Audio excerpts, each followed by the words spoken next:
Thank you very much. Shri Pappu Yadav ji. धन्यवाद कृपया महोदय। मैं डिजास्टर से शुरू करता हूं, कोरोना से। कोरोना के समय का ध्यान रखिएगा।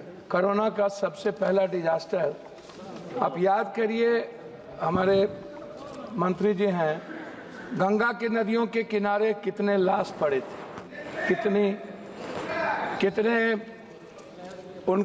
उनकी स्थिति को याद करिए। आप स्टेट प्रॉब्लम को याद कीजिए कि कैसा डिजास्टर था। केंद्र ने स्टेट के हाथ को बांध दिया था। महाराष्ट्र के मुख्यमंत्री और बंगाल के मुख्यमंत्री ने आपत्ति दर्ज की थी कि आप हमारे पावर को कटल करते हैं।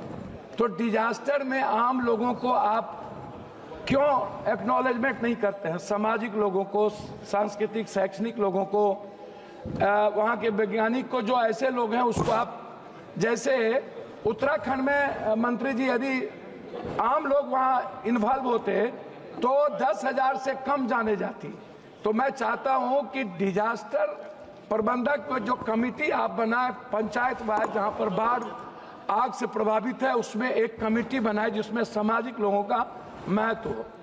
कोरोना में के प्रभावित 40,000 लोगों को अभी तक केंद्र के द्वारा पैसे मुआवजे नहीं मिले।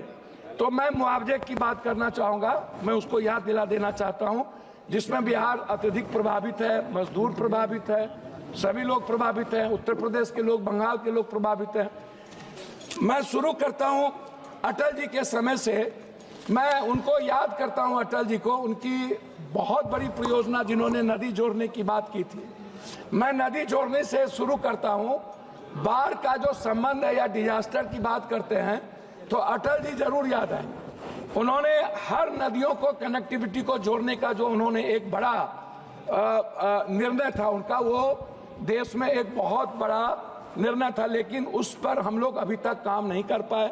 हम किसी नदियों को, चाहे हमारे इलाके में गंडक है, सप्तकोशी जो नेपाल से आता है, बूढ़ी गंडक है, महानंदा है, कमला है, केहर है, कनहर है, सौरा नदी है, गंगा है, जब हम इस नदियों की बात करते हैं तो वो नहीं हो पाता है। दूसरी चीज, अभी आपको याद होगा फरक्का कब बनी थी? 1974 के बाद, बाढ़ के बाद फरक्का, और फरक्का से लेकर के भागलपुर तक, नौगछिया, मनिहारी इलाके में नदियों का जो गाद है आज तक नहीं निकाला गया।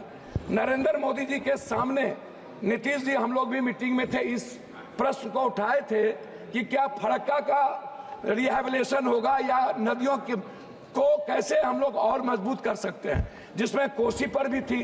भीमनगर बैरेज बनाने की बात थी, उसको हम लोग भीमनगर को रिहैबिलिटेशन नहीं कर पाए।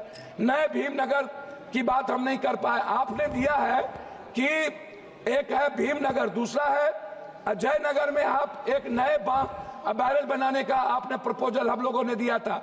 उस प्रपोजल का क्या हुआ?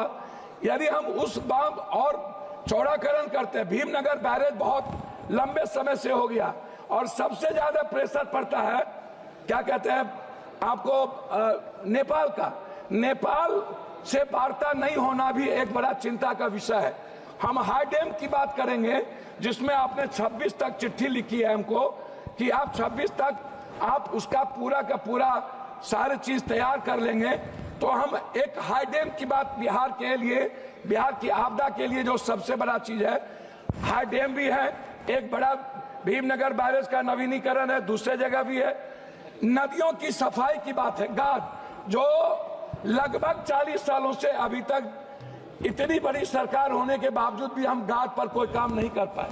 हम नदियों को की सफाई नहीं कर पाए। नतीजा है सर, हम बातों, 5 मिनट हो गया सर। मैं 2-3 बात महत्वपूर्ण करना चाहूंगा सर, उसको आपके तो सर मेरी राज्य मंत्री आप सर मेरी बात तो करके बात कर सकते। सर मैं महानंदा एक्सप्रेसवे की बात करूंगा, मैं आलमनगर से नौगछिया नवीनीकरण पक्कीकरण की बात करूंगा, मैं कोसी महानंदा एक्सप्रेसवे पर आपका ध्यान दिलाना चाहूंगा, मैं आपका ध्यान जानवर क्षतिपूर्ति पर दिलाना चाहूंगा, घर क्षतिपूर्ति और फसल क्षतिपूर्ति पर। जब बाढ़ आता है, अभी बाढ़ आया, लगभग 7 लाख क्यूब पानी के बाढ़ आया, जिसमें पूर्णिया का आप कोई भी इलाका, किशनगंज का, अररिया का, आप सहरसा का इलाका देख लीजिए, आप उस कोसी सीमांचल का जो भी इलाका आप देखेंगे, 7 बांधें टूटी। आप गाइड बांध क्यों नहीं बनाते हैं? गाइड बांध यदि बनाएंगे तो बेहतर होगा। सर मैं खत्म, हमको तो समय सर दिया जाए ना, दिया ना हमने 2 मिनट समय दिया जाए। 2 मिनट हो गया, 1 मिनट और 2 मिनट सर, 1 मिनट। गाइड बांध का मैं आपसे आग्रह करूंगा। दूसरा, सभी नदियों के जो बांध है, चाहे वो गंगा हो, महानंदा हो, हम चाहते हैं उस बांध का नवीनीकरण, उस बांध का पक्कीकरण। दूसरा चीज, कोसी से जो केनाल निकलता है, नहर निकलता है, शहर निकलता है, आप उस दोनों केनाल के दोनों तरफ उसको पक्कीकरण करिए और नहर को पक्कीकरण करिए। बहुत बहुत धन्यवाद। Sir 1 minute sir. दूसरी चीज मैं आपसे आग्रह करना चाहूंगा, जो आप सीवरेज को, गांव की सीवरेज की बात मैं करूंगा। दूसरा अंतिम बात करना चाहता हूं सर, बिहार में सभी नदियों का लगभग क्या हुआ है कि पुल की नीचे की नदी, हमारे यहाँ सौरा, उसके बगल में बड़ा अपार्टमेंट बना दिया गया, बिना किसी नदी के कानून को तोड़ दिया गया। माफियाओं ने नदी की जमीन बेच दी गई। पूर्णिया की स्थिति यह है, हम चाहेंगे उनकी इंक्वायरी हो। जब पूरे बिहार में जहां पर नदियों की जमीन माफियाओं ने बेच करके बड़ा बड़ा अपार्टमेंट, बड़ा बड़ा मेडिकल हब बना रहे हैं, उस नदियों को आप खाली करें, नदियों के बगल में अपार्टमेंट को आप रोकें, अन्यथा सर लास्ट है सर। श्री अनिल बलूनी, दूसरी अंतिम चीज है, कई बातें आगे सर लास्ट है, आग पर है, आग पर सर लास्ट है सर। एनडीआरएफ की हर जिले में आप, और सीडीआरएफ को, दोनों को, एनडीआरएफ को भी हर जिलों में आप व्यवस्थित करें। आग पर हम लोग कभी बात नहीं करते हैं। श्री अनिल बलूनी जी, आप के बाद बोलिए, जो आप क्या वजह हो गए? श्री अनिल बलूनी जी,